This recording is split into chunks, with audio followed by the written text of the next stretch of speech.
안녕하세요. 쪼박입니다. 3회 시험, 토목기사 3회 시험 총평을 시작하도록 하겠습니다. 자, 우리 이 3회 시험에서는요, CBT 시험으로 시험을 봤습니다. 이 CBT 시험과 반대가 되는 건 바로 뭐죠? PBT 시험이죠. 즉 다시 이야기해서 자, 페이퍼로 하느냐, 컴퓨터로 하느냐, 이제 그 차이가 되겠습니다. 우리가 이제 CBT 시험에서 가장 큰 특징, 결국 요 종이 시험과 컴퓨터 시험의 가장 큰 특징 두 가지만 이야기하라고 한다면 두 가지는 이렇게 있을 거예요. 첫 번째는 뭐냐면 발표가 바로 나오죠. 내가 시험 끝나고 다 늦자마자 바로 발표가 나옵니다. 그러니까 발표가 즉시 나죠. 뭐에 대한 발표? 합격에 대한 발표가 바로 즉시 나옵니다. 하지만 우리가 종이 시험을 봤을 때는 한 달 보름 이에 합격자 발표를 기다려야 되겠죠. 그래서 굉장히 신속하다 이런 내용이 있고요. 자, 두 번째 특징은 뭐냐면 자, 얘는요. 시험 문제가 절대적이지 않아요. 즉 시험 문제가 상대적입니다. 시험 문제가요. 즉 무슨 말이냐면 우리가 종이 시험 같은 경우는 시험 문제가 있으면 자, 너나 나나 시험 문제가 동일해요.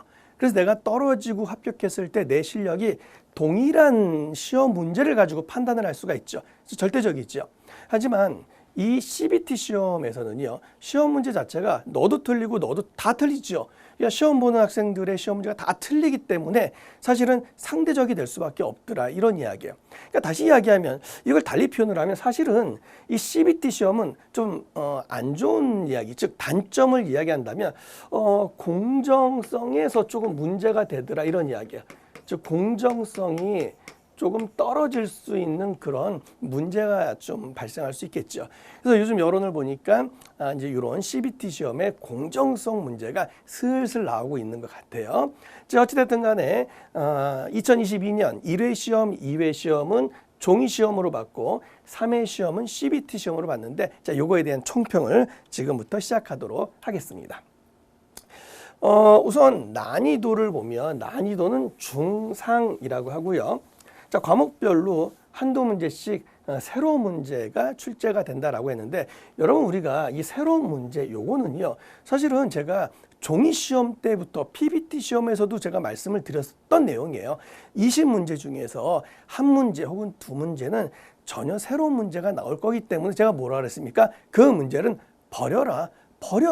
이렇게 신경 쓰지 않는다라고 이야기 드렸어요. 그래서 뭐 한두 문제 새롭게 출제가 되는 거는 예전하고 동일하기 때문에 크게 신경을 쓸 필요가 없고요.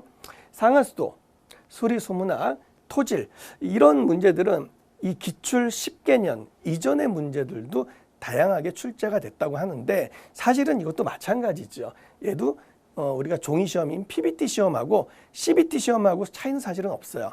1회 시험, 2회 시험도 마찬가지로 그 10개년 이전 문제들도 다양하게 출제가 됐습니다. 다시 이야기하면 이런 것들은 우리가 이제 에듀윌에서 시험은 학생들에 대한 그 내용들을 좀 추려서 지금 요 표시를 한 건데 사실은 어떻게 보면 이거는 큰 의미가 없죠. 왜냐하면 만약에 시험 문제가 절대적이라면 굉장히 중요한 내용입니다만 아까도 말씀드렸습니다만 시험 문제는 상대적이라는 이야기지요. 상대적이기 때문에 나는 철근 콘크리트가 어려울 수 있는데 너는 철근 콘크리트가 쉬울 수도 있더라. 이렇게 생각할 수도 있다 이런 이야기죠. 그러니까 다시 이야기하면 어쨌든 우리가 토목기사 합격을 위해서 제가 누누이 말씀드렸던 작전 이것만 기억하시면 되죠. 투 작전. 사실은 투 작전만 여러분들이 충실히 따라오셨다면 사실은 이런 내용들의 의미는 사실 크게 고려할 필요가 없더라라고 이렇게 생각하시면 됩니다. 자, 투 뭐라 그랬습니까? 두 과목은 몇 점 잡자? 75점만 맞자. 나머지 두 과목은 60점만 맞자. 나머지 두 과목은 반만 맞자라는 이런 작전으로 공부를 하자라고 이렇게 이야기를 했습니다. 뭐 상하수도 수리 어렵습니까? 그냥 과락만 면하자. 이렇게 밀어버리자라고 이렇게 이야기를 드렸죠. 이것만 정확히 기억하신다면 사실은 뭐 요 PBT 시험이나 CBT 시험이나 크게 어려운 내용은 없더라라고 이렇게 이야기를 드릴 수가 있습니다. 자주 하는 질문을 한번 설명을 드리면 자, 요 CBT 시험 컴퓨터로 보는 시험 일자와 시간을 정할 수 있습니까? 정할 수 있습니다. 근데 여러분 가급적이면요. 가장 빠르게 그냥 시험 보세요. 사실 이 시험은 내가 하루 이틀 늦게 본다고 해서 내가 뭐 불합격할게 합격하냐 그러진 않거든요. 또 앞서 시험 본 사람들 문제가 뭐예요? 내가 그걸 공부한다고 해서 전혀 도움이 되지 않는 시험이기 때문에 그냥 여러분 시험 발표가 나오면 제일 먼저 우리 집하고 제일 가까운 학교를 먼저 찍어서 가장 빠르게 시험 보시기를 추천을 드린다라는 사실이고요. 자, 출제 방식이 어떻게 달라지나요? 라고 했습니다. 관연도 기출과 유사 유형이 문제은행에서 자동 출제가 되더라. 이렇게 이야기를 하는데 사실은 이거는 뭐 PBT나 CBT 뭐 거의 동일한 이야기가 됩니다. 다시 이야기하면 이런 내용이죠. 우리가 여러분들이 보면 관연도 시험에서 안 나왔네라는 말을 하지만 사실 저희가 보는 입장에서 보면 관연도에서 거의 다 출제가 되는 내용이에요. 무슨 말이냐면 자, 관연도에서 이런 문제가 있습니다. 뭐뭐뭐에 대해서 틀린 것은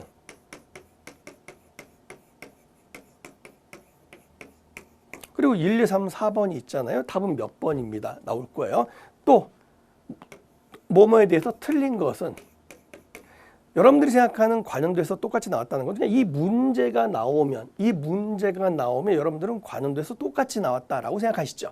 근데 그게 아니라 이게 약간 융합이 된 거죠. 무슨 말이냐면 자, 이 문제와 이 문제가 짬뽕이 된 거예요. 그래서 틀린 것은 그래서 보기도 마찬가지. 여기 있는 거 2개, 여기 있는 거 2개가 들어가서 틀린 것을 골라주세요. 자, 이렇게 나오는 문제가 나오는 거죠. 그러니까 여러분들은 이런 유형들의 문제를 보면 이 문제는 새롭네라고 이렇게 생각을 하신단 말이죠. 그게 아니라는 이야기예요. 어쨌든 문제 자체는 관연도에서 대부분 출제가 될 수밖에 없는 구조로 이루어져 있어요. 이유는 왜 그러냐면 사실 출제를 했을 때 오류의 문제 때문에 그래요.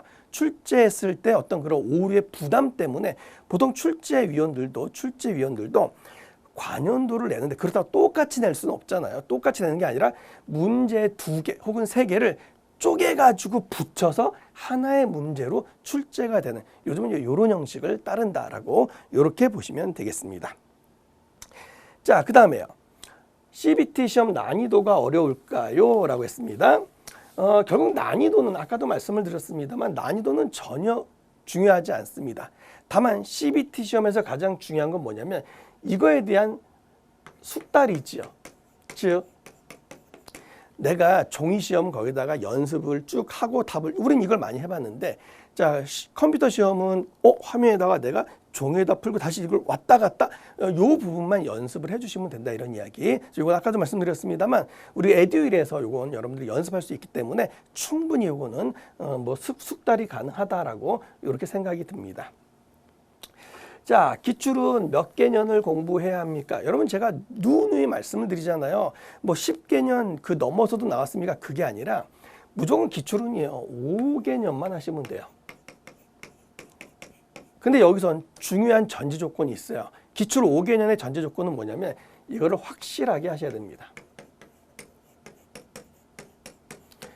자, 이 말은 무슨 말이냐면 아까도 이야기했지만 최근 추세는 자, 이 문제 두 문제를 붙여서 새로운 문제를 만드는 게 새로운 추세라고 했습니다. 그 말은 이 5개년을 확실하게 한다는 말은 무슨 말이냐면 예를 들어서 옳은 것을 골라주세요. 시험 문제에서 뭐 옳은 것을 맞는 것을 골라주세요 라고 했을 때 답은 바로 보이거든요. 자, 1번 답이 바로 보여요. 자, 그러면 우리는 지금까지 2번, 3번, 4번 그냥 넘어갔단 말이죠. 근데 앞으로의 공부 방법은 얘가 왜 틀렸는지 요게 왜 틀렸는지를 공부를 해야 된다 이런 이야기예요. 그래서 요걸 바탕으로 해서 이 문제를 정리하는 거지. 다음 중 옳은 것을 골라주세요. 답은 얘네. 이거는 이제는 아니란 이야기예요. 그래서 이제는 문제를 좀 분석할 수 있는 이제 그런 능력을 키우셔야 됩니다라는 사실, 그것도 여러분들은 생각해 주셔야 됩니다.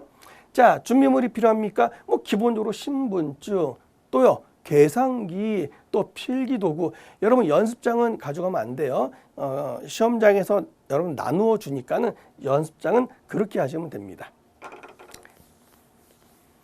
자, 중요한 내용은 답안을 제출하면 합격, 불합격 여부 바로 확인이 가능하다라는 이야기. 그래서 이게 바로 우리 그 CBT 시험에 대한 전반적인 내용이 되고요. 그리고 이제 우리가 시험 문제 어떤 그 출제, 이번에 나왔던 출제 그 문제들을 보면 보통 전부 다 이제 시험 문제에서 우리가 출제가 됐던 우리가 전부 다 풀었던 내용인데, 자 한번 볼게요. 1년 후 총 처짐량은 어떻게 됩니까? 그러니까 총 처짐을 물어봤습니다.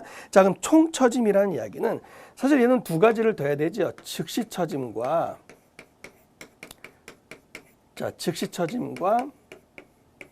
장기 처짐.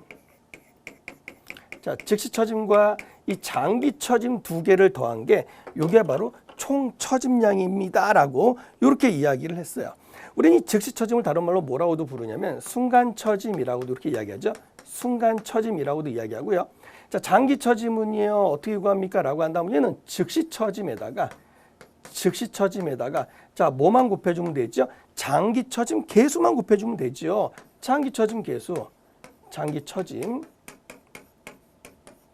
개수만 곱해주면 됩니다.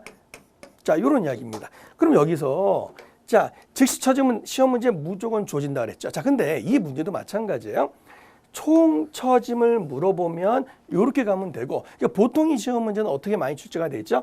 장기 처짐을 구하세요가 주로 관연도에 출제됐던 유형이에요. 그러면 장기 처짐은 즉시 처짐에다가 장기 처짐 개수만 곱해주면 되죠. 근데 만약에 총 전체 처짐을 구하세요라고 한다면 즉시 처짐만 더해주면 된다 이런 이야기죠. 얘는 시험 문제 주어진다 그랬죠. 얼마로요? 자, 볼게요. 자, 순간 처짐 즉시 처짐이 얼마래요? 16mm래요. 그러니까 얘가 얼마? 16mm. 요 즉시 처짐이 얼마? 16mm.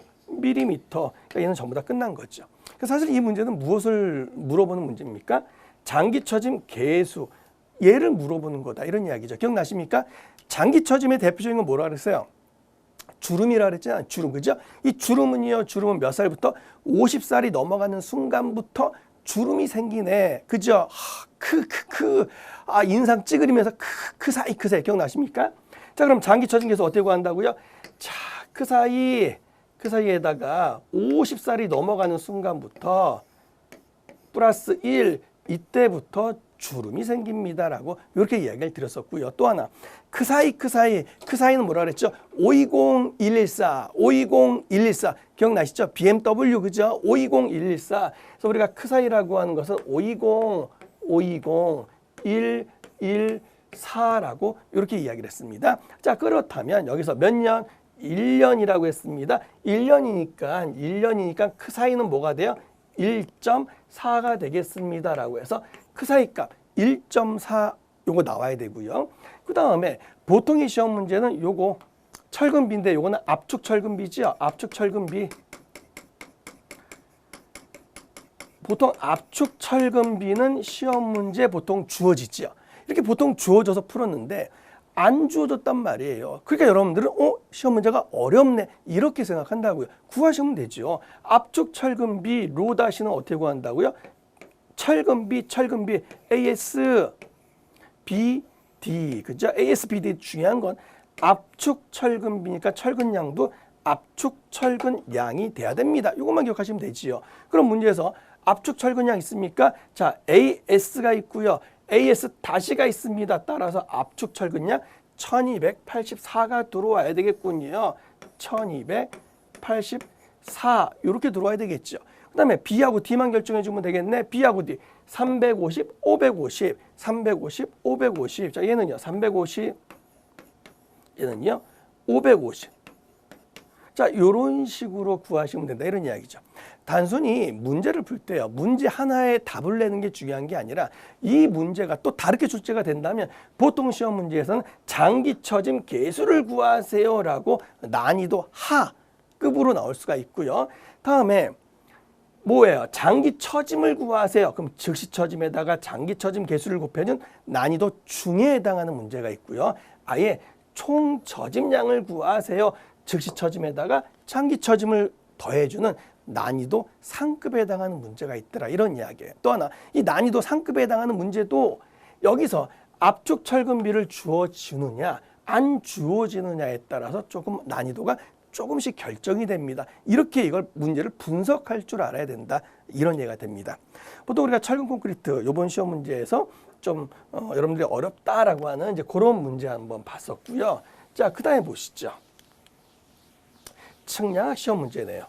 자, 지구상에서 50km 떨어진 자, 지구의 공유를 고려하지 않았다. 우선 우리는 수업 시간에 하도 말씀을 제가 이야기를 많이 드렸죠. 자, 단거리 측량, 평면 측량, 소지 측량, 장거리 측량, 측지 측량, 대지 측량. 다시 이야기해서 측량한 적을 뭘로 본다고요? 직선으로 볼 겁니다. 측량한 적을 곡선으로 볼 겁니다. 이렇게 이야기했죠.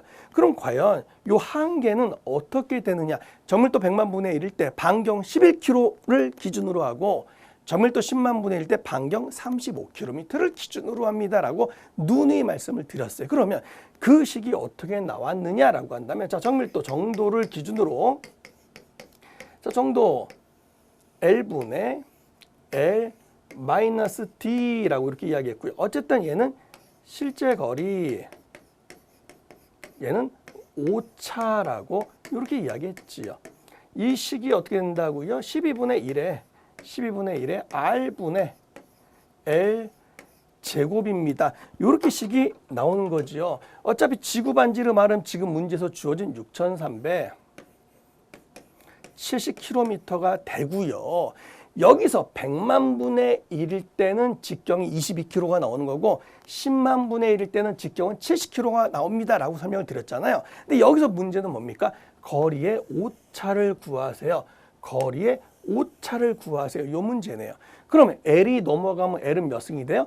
3승이 되는 거지요. 다시 이야기해서 거리의 오차를 구하세요라고 하는데 얘는 어쨌든 이게 오차인데 그렇죠? 얘는 다시 바꾸면 12분의 1에 자, R은 몇 승이 됩니까? R은 제곱이지만 L은 몇 승이 돼요? 3승이 됩니다. 요거 아니에요. 여기서 얘만 구하면 되지요. R은요. 지구 반지름 얼마라 그랬어요? 6,370km라고 이렇게 이야기했고요. L은 거리 몇 킬로미터? 50km라고 해서 여러분 요건 계산기만 잘 두들길 수 있으면 답 내는 데는 전혀 문제가 없는 자, 그런 얘기가 되겠습니다. 그렇죠? 자, 그런 내용이었고요. 또 이번 시험 문제 수리학의 대표적인 문제를 보면 상대 습도를 구하는 문제네요.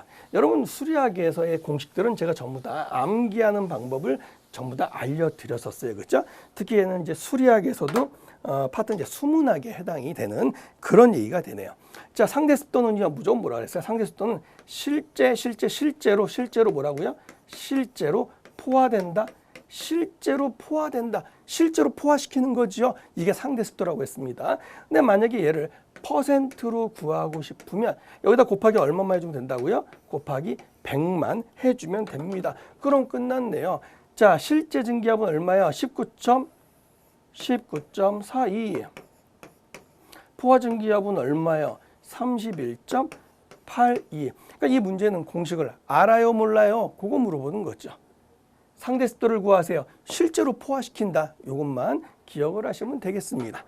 자, 그 다음에 이번엔 토질의 대표적인 문제 볼게요. 건조 단위 중량이 주어졌어요. 건조 단위 중량이 주어졌고 비중이 있고요. 간극율을 구하세요. 자, 간극율이에요. 자, 간극율을 구하는 공식은 첫 번째 뭐가 있죠? 암기하기 편하게 간극율이라고 했죠. 간극, VV, 간극율 전체 뭐 곱하기 100은 뭐 의미가 없습니다만 어쨌든 이렇게도 구할 수가 있고 또 하나 간극률은 어떻게도 구할 수 있다고요? 간극비를 이용할 수 있다. 1 플러스 2라고 하는 자, 이렇게도 구할 수 있다라고 이야기를 했었죠. 그럼 결국 우리는 여기서 간극률 구할 땐 당연히 뭘로 구해야 되겠어요? 간극비 2를 구할 수 있겠네. 이유는요. 요 건조 단위 중량이 있기 때문에 그렇죠. 다시 이야기하면 자, 건조 단위 중량 감마 D죠. 자, 감마 D는 어떻게 구한다고요? 중부. 남자는 뭐라 그랬죠? 남자는 일리가 있죠. 남자는요. 일리가 있고요. 남자 얘는 여자라 그랬어요. 여자는요. 기가 세다라고 했죠. 기가 세요. 기가 세요. 기가 세요. 따라서 물 먹어야 돼. 물. 감마 W라고 이렇게 이야기를 했어요. 그럼 여기서 감마 D가 지금 얼마라는 거야? 감마 D는 자, 건조 단위 중량 16, 단위는 생략할게요. 16kNm/m 3승이고요.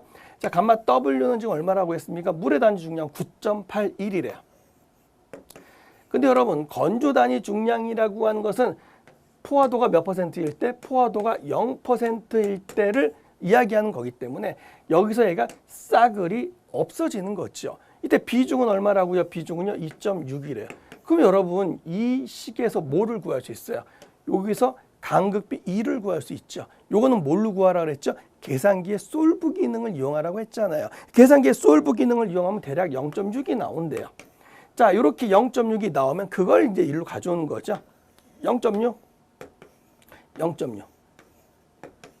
그러니까 만약에 이 시험이 난이도 중급에 해당하는 문제가 된다면 사실은 이 문제에서 뭘 구하세요? 간극비 2를 구하세요. 난이도 중급에 해당하는 문제야. 난이도 상급에 해당하는 문제는 뭘 구하세요?